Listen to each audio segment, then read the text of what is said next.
कुछ सालों से मैं एक फिल्म का नाम ढूंढ रही थी। दरअसल 6-7 साल पहले मैंने एक फिल्म देखी थी जिसके गानों ने मेरा दिल जीत लिया, पर मैं इस फिल्म की अभिनेत्री को पहचान नहीं पाई। असल में उस फिल्म का नाम था मल्हार, जिसका निर्माण गायक मुकेश ने किया था। मैं 2014 में एक फिल्म कंपनी में काम किया करती थी और वहां मेरा काम पुरानी फिल्मों को देखकर उनमें से अच्छे सीन्स निकालना था। वैसे तो इस काम में मैंने हजारों पुरानी फिल्में देखी थी, इसीलिए सबके नाम ध्यान में रख नहीं पाती। कुछ साल गुजर जाने के बाद मैं इस फिल्म को भूल गई थी, पर एकाएकी मेरी फिल्मी माँ ने मुझसे अभिनेत्री शम्मी पर वीडियो बनाने को कहा। शम्मी को तो मैं जानती ही थी। 90 के ज़माने में जन्म होने के नाते इतना तो कह सकती हूँ कि शम्मी को सभी लोगों ने फिल्मों में देखा होगा, क्योंकि 90s के ज़माने में बेहतरीन कॉमेडी और एक्शन फिल्में बनती थी। इसीलिए शम्मी को माँ या दादी के रूप में काम मिल जाता था। तो चलिए इस बहाने अभिनेत्री शम्मी की कहानी सुना देती हूँ। नमस्कार दोस्तों, मैं हूँ आपकी अनामिका और स्वागत है आपका अपने चैनल में, जिसे कहते हैं biography and real life story. Nargis Rabri उर्फ शम्मी आंटी का जन्म 24 अप्रैल 1929 को मुंबई में एक पारसी परिवार में हुआ था। उनका नाम नरगिस ही था, पर इंडस्ट्री में पहले से ही नरगिस होने के चलते उनका नाम शम्मी रखा गया और लगातार 6 दशक तक काम करने के कारण वो सम्मानजनक व्यक्ति बन चुकी थी। इसीलिए सभी लोग उन्हें शम्मी आंटी पुकारते थे। वो जब 3 साल की थी तब उनके पिताजी का देहांत हो गया, इसीलिए 2 बेटियों की जिम्मेदारी माँ पर आई। शम्मी को मणि राबड़ी नामक बड़ी बहन भी थी, जिसने बतौर फैशन डिजाइनर खूब नाम कमाया।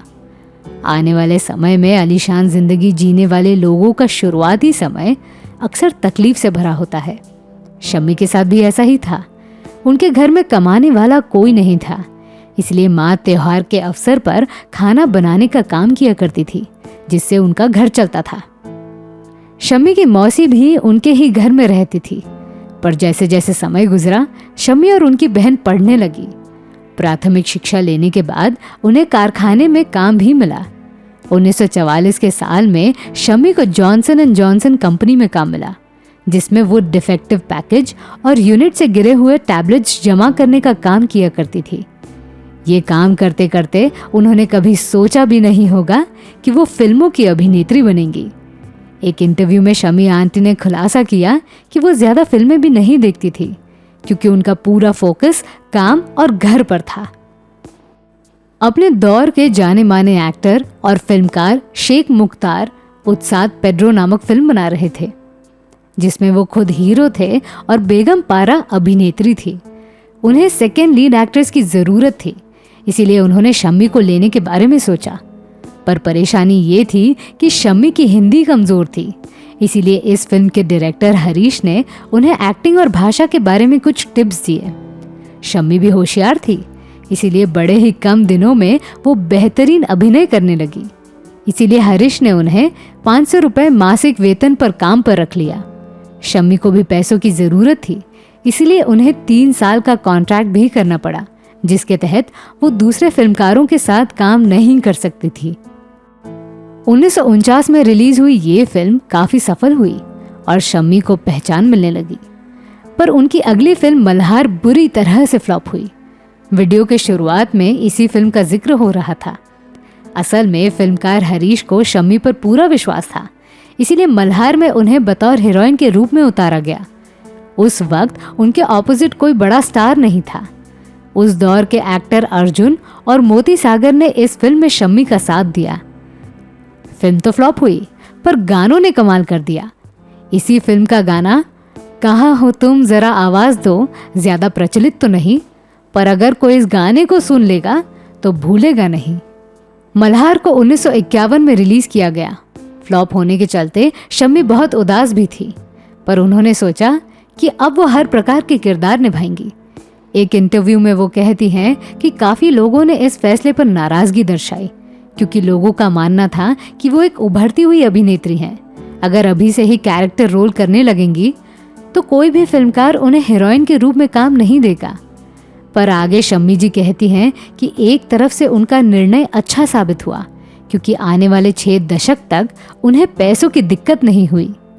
1950 के बाद शम्मी ने जो सफ़र शुरू किया वो लगातार चलता रहा। बुढ़ापे तक उन्हें काम मिलता रहा। एकाएकी उनकी पहचान फिल्मकार सुल्तान अहमद से हुई। 1973 में शादी हुई, पर ये विवाह ज़्यादा समय तक टिका नहीं, क्योंकि शम्मी को 2 बार गर्भपात हुआ, इसीलिए वो कभी माँ नहीं बन पाई। इस वजह से शादी के 7 साल बाद वो अलग हुई। उस दौर में शम्मी बहुत मुश्किल हालातों में थी। उनका पैसा और घर पति ने छीन लिया, इसीलिए सिर्फ कपड़ों की बैग लेकर वो अपने खुद के बंगले से बाहर निकली। उस वक्त फिल्म जगत में उन्हें नरगिस, सुनील दत्त और राजेश खन्ना जैसे लोगों ने साथ दिया। इन लोगों के कारण उन्हें ढेर सारी फिल्में मिली। सी रामचंद्र और सुनील दत्त के प्रोडक्शन कंपनी के साथ वो सीमा पर खड़े सैनिकों का मनोरंजन करने भी जाती थी। 80 के ज़माने में शम्मी ने प्रोड्यूसर बनने का फैसला किया, जिसमें राजेश खन्ना और राखी मुख्य किरदार में थे। पर डायरेक्टर इस्माइल के बर्ताव के चलते राजेश खन्ना फिल्म से बाहर हो गए। उसके बाद शम्मी ने यह ऑफर शशि कपूर को दिया। कहा जाता है कि शशि कपूर बिना स्क्रिप्ट देखे ही इस फिल्म में काम करने के लिए तैयार हुए, पर डायरेक्टर के कारण सभी मेंबर नाखुश थे। जब फिल्म का प्रोडक्शन पूरा हुआ तो डबिंग के दौरान ही शम्मी ने इस फिल्म को बंद कर दिया, क्योंकि उन्हें पूरा विश्वास था कि ये फिल्म बुरी तरह से फ्लॉप हो जाएगी, इसीलिए वो ज्यादा नुकसान सहना नहीं चाहती थी। फिल्म तो बंद हो गई, पर शम्मी का बहुत नुकसान हुआ। पर आने वाले 90 के दशक में उन्हें बहुत सारी फिल्में मिली। उसके बाद उन्होंने फिल्म निर्माण के क्षेत्र में आने की कोशिश भी नहीं की। अपने जीवन में उन्होंने करीब करीब 400 फिल्मों में काम किया था। उनमें से ज़्यादा फिल्में हिट थी। अगर उनके हिट फिल्मों की गिनती की जाए तो वीडियो बहुत लंबी बनेगी, पर आखिर में इतना कहना चाहती हूँ कि शम्मी आंटी की सभी फिल्में लाजवाब थी। अपने आखिरी दिनों में शम्मी ने सिने आर्टिस्ट एसोसिएशन के साथ मिलकर बेसहारा बुजुर्ग कलाकारों की खूब मदद भी की।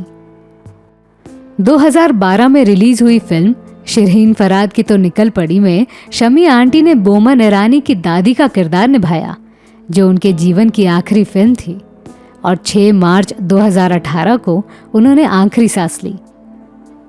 तो मैं थी आपकी अनामिका। मेरी सुनाई हुई कहानी आपको कैसी लगी ये हमें कमेंट सेक्शन में ज़रूर बताइएगा, और हमारे channel biography and real life stories को सब्सक्राइब करना न भूलें। नमस्कार।